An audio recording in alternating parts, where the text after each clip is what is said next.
You just come back from Calais, you just come back from France, and you were detained for how long? 6 hours. With nothing, you weren't doing anything wrong. I wasn't doing nothing wrong. Your car was all legitimate. You were obviously checked. You were They at Border checked Force, so the car's clean. You're a known high-profile lawyer.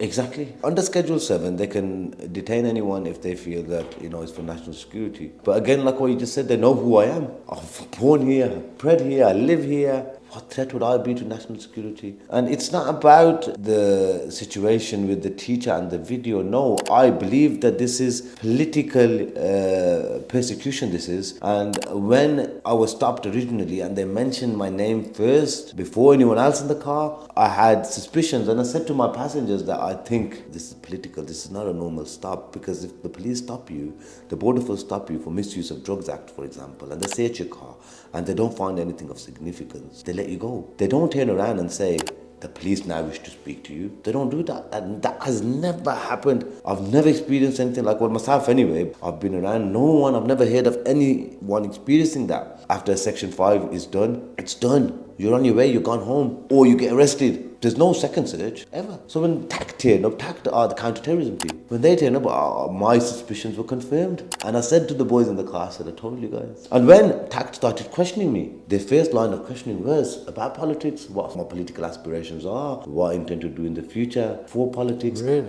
why I stood for election, what are my views on Gaza. They found a Palestine flag in the car as well. And they had a big issue with that. But they didn't say it, but I could see it in their faces. It's like they wanted me to say something bad about Israel and say some good stuff about Hamas. It's like they wanted that. And I was like, you've got the wrong end of the stick here. I'm a lawyer and I'm a politician. I'm not a terrorist. They was making me feel like a terrorist. It was a traumatizing experience. That was the Sunday night. And then Monday, when I got home, I couldn't really sleep that night as well. And I'm glad I didn't take none of my family members with me, because my 14-year-old boy actually said, can I come with you? And I said, no, you have to train on the weekend. He's got a fight coming up as a boxer. I said, you have to train on the weekend. And I was thinking, imagine he was with me. I would be embarrassed. Then they take my electronic devices off me. My phone, my laptop. They say to me, give me a pin. I had to provide the pin. Let me tell you why. I'm a strong advocate for not giving the police the pin to your electronic devices, your mobile or your laptop, because of privacy, not anything else, privacy. Yeah? My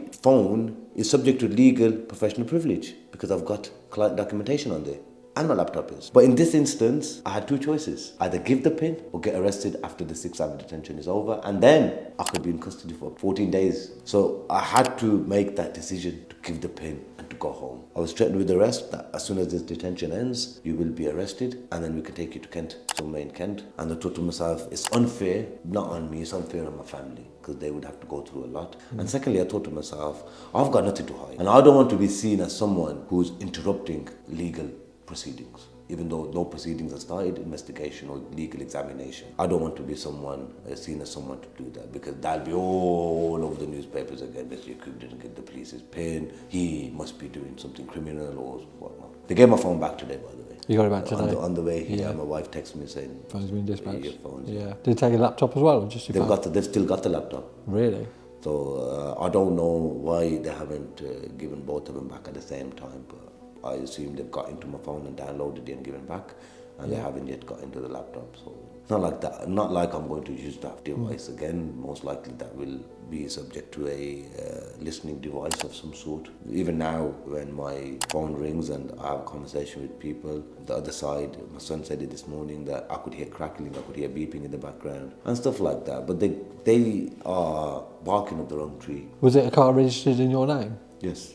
So it's your vehicle. Were you driving or were you a passenger? No, I was a passenger. The first person that asked was me. Yeah. They thought I was the driver. So are you Akhmed Yakub? The driver said, no, he's Akhmed Yakub. Can you come out and step out the vehicle, Mr. Yakub? And how many passengers were in it? Was There's it a full 4 of car? us. Four in the car total. Did they get detained as well? At first, I was the only one detained. When I wasn't being so cooperative, they detained the others. They threatened one of my passengers that he would go missing if he didn't cooperate. It was a traumatizing experience for them as well. And because at this point you're still in France, technically. My colleague or associate who was with me actually said that, he goes, I thought to myself, not even in the UK. Imagine the officer is right, we do disappear, what's going to happen? Again, unfair on the families. So everyone thought, collectively, let's Yeah, give of them what they course. want and let's go home. Because like you said, you've got nothing to hide. They're marking it Exactly. wrong And then I trip. authorised my colleagues and my associates. I said, give him everything and let's go. That was the condition. As I had to give him that, or stay in custody. It would have been 14 days. The Schedule 7 itself is for 6 hours. After that expires, then they can arrest you, can't they? And they can arrest you. Yeah. Once they arrest you under pace for terrorism, then they can hold you without charge